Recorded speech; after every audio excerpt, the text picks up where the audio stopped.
Does the Pool of Bethesda prove the Bible true?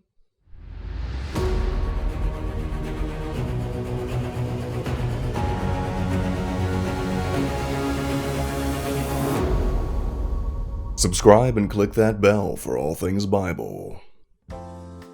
Hello and welcome to a brand new series here on Bible Central that we are calling Biblical Archeology or Barcheology.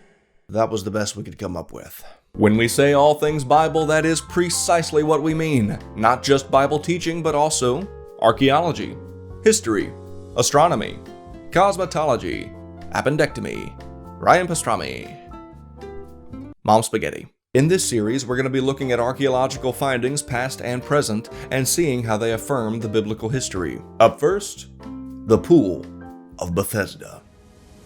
Now there is at Jerusalem, by the sheep market, a pool, which is called in the Hebrew tongue, Bethesda, having 5 porches. In these lay a great multitude of impotent folk, of blind, halt, withered, waiting for the moving of the water. For an angel went down at a certain season into the pool, and troubled the water. Whosoever then first, after the troubling of the water, stepped in, was made whole of whatsoever disease he had. And a certain man was there, which had an infirmity 38 years.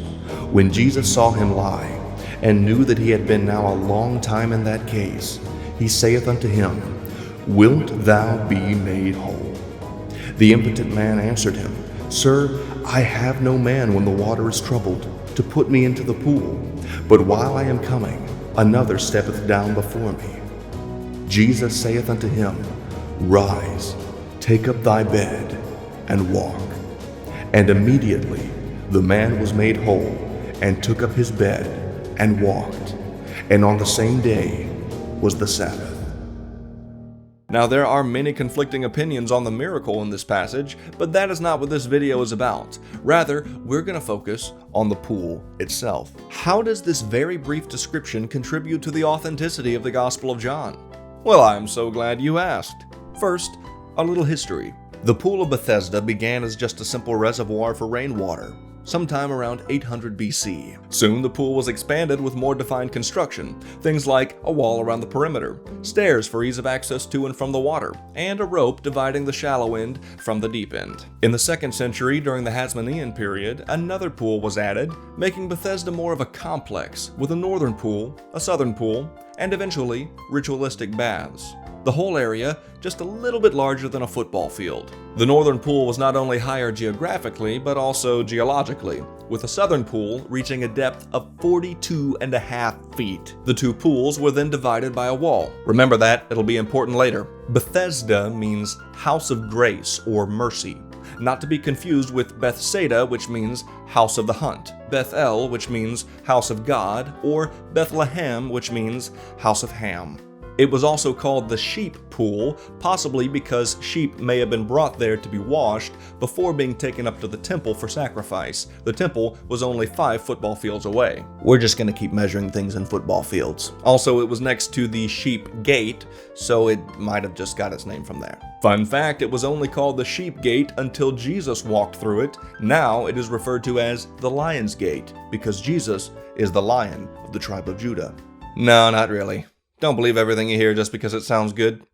What have I told you about trusting me? The name actually originated when Suleiman the Magnificent carved 4 lions into the gate to commemorate the Ottoman victory over the Mamluks in 1517.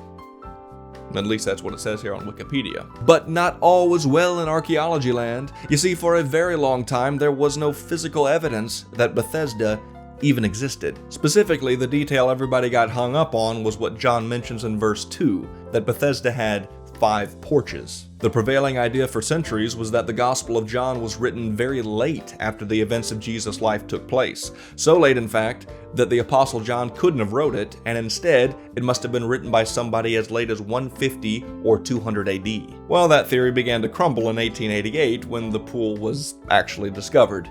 And it fell completely to pieces in 1956 when the site was uncovered. Not only was there a pool, but it did in fact have 5 porches or covered entrances, also called porticos. And if you're wondering why you would need 5 porches for a 4-sided area, well, one for each corner, and then one for the dividing wall in the middle. I told you it would be important.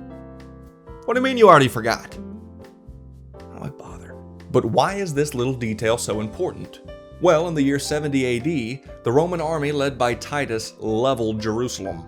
Bethesda was filled with rubble and the 5 porches completely covered over. If you hadn't been to the pool personally before 70 AD, how could you possibly know that it had 5 porches? This little detail lends considerable evidence to the fact that not only was John's Gospel written before 70 AD, but that John himself was the one who wrote it. And this is just one of many details about Jerusalem that John mentions that archaeology wouldn't find for over 2,000 years. John's Gospel is the only one that mentions the Pool of Siloam by name. We didn't find that one till 2004.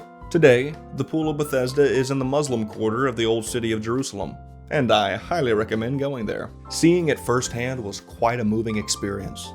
And yes, that is my mother in the picture with me. That was the only picture I took there. She was all like, "We never take any pictures together." And I was like, "Fine, we'll take one right now." Happy? Biblical archaeology has become just one more of the many ways that God is telling us, yes, my word is true.